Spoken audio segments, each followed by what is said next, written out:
Corona संक्रमण के मद्देनज़र जिस तरीके से आंकड़े जो हैं वो प्रतिदिन बढ़ते चले जा रहे हैं, उसकी वजह से धारा 144 नोएडा में लागू कर दी गई है। बात करते हैं एडिशनल डीसीपी रणविजय सिंह साहब से। सर, धारा 144 लागू कर दी गई है, किस तरीके से क्या क्या चीज़ें होने वाली हैं? देखिए, गवर्नमेंट ऑफ इंडिया की तरफ से गाइडलाइंस जारी किए गए थे। उसके क्रम में 15 मार्च को एक गाइडलाइंस शासन उत्तर प्रदेश सरकार द्वारा भी जारी हुआ और उसके क्रम में जो कोविड के प्रोटोकॉल्स हैं उसके कंप्लायंस को इंश्योर करने के लिए और साथ ही साथ जो आगामी पर्व त्यौहार हैं इसके मद्देनज़र यहाँ पर भी हमारे यहाँ इस पूरे कमिश्नरेट में कल 144 इम्पोज किया गया है और ये गाइडलाइंस जो भी इम्पोर्टेंट गाइडलाइंस है जिसका कंप्लायंस हम सबको करना है उसके बारे में विस्तृत दिशा निर्देश जारी कर दिए गए हैं। और सबसे अपेक्षा ये है कि जो भी गाइडलाइंस हैं उस गाइडलाइंस को फॉलो करें। उसमें जितनी सारी एक्टिविटीज़ हमारी होती हैं डे टू डे की, उसमें हमारे यहाँ फेस्टिवल्स के सेलिब्रेशंस को लेकर के, बाकी किसी धरना प्रदर्शन को लेकर के, बाकी शॉप्स, मार्केट्स, जो हमारे जिम्स वगैरह हैं, सिनेमा हॉल्स हैं, जितने सारे हैं सबके लिए बहुत कॉम्प्रिहेंसिव गाइडलाइंस है और सब लोग उसको अध्ययन करके और उसके बाद ही उस अपनी एक्टिविटी को संचालित करें।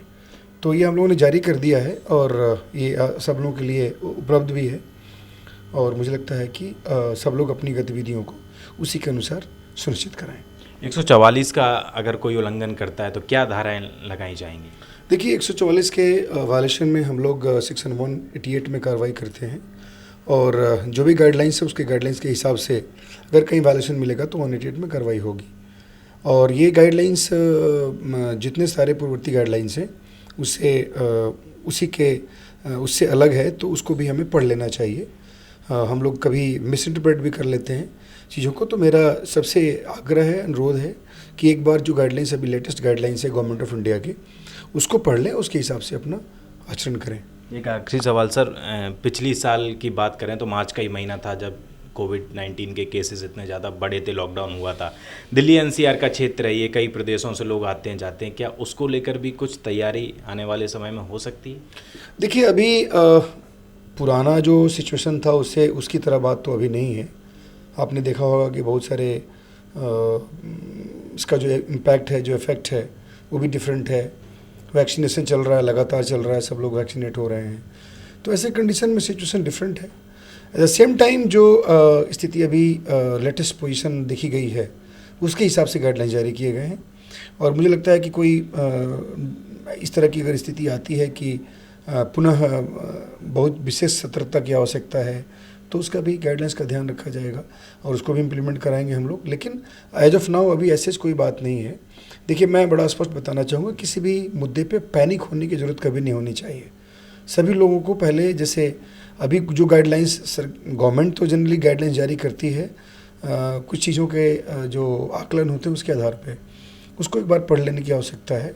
और अभी जब 144 इम्पोज हो गया तो उसको लेकर के तमाम भ्रांतियाँ लोगों के दिमाग में आनी शुरू हो गई हैं, but I think that is not right. Better is कि सबसे पहले हम लोग उसको पढ़ लें और जो भी एक्टिविटीज़ कर रहे हैं उन सारी बेसिकली इकोनॉमिक जो एक्टिविटीज़ हैं या इनसाइड हाउस, आउटसाइड हाउस कैसे बिहेव करना है, तो इस पर हम लोगों को जानकारी प्राप्त कर लेने की आवश्यकता है। बात करने के लिए बहुत बहुत शुक्रिया।